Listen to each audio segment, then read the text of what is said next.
Lockdown 3 starting from May 3 for another 14 days is the most challenging phase in our combat against COVID-19. Lack of precautions during this critical lockdown 3 would lead to serious problems.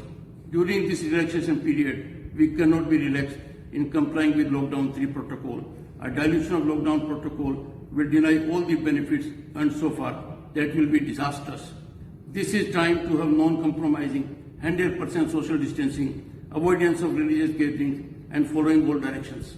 My appeal to the people, in these trying difficult times, our police, health warriors, journalists, and those engaged in essential services are doing a great job. We need to avoid any confrontation with them. They need our respect and they are working for us. My message to senior police and administrative officials, be fair, avoid any political affiliation or stance, and deliver with your best foot forward.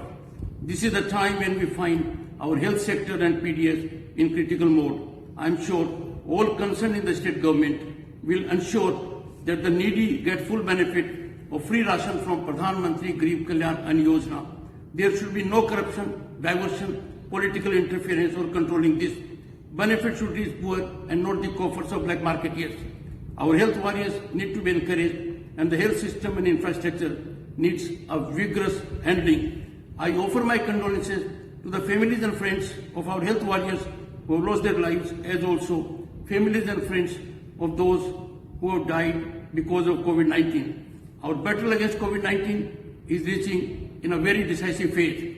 I appeal to Chief Minister to regret her statement that political parties are vultures in wait of dead bodies and that journalists must behave and take everyone along. I can assure that as first servant of the state during this critical hour of need, I am doing everything possible from my side to mitigate the great hardship the people of the state are facing presently. I can see ice melting, light at end of COVID-19 tunnel.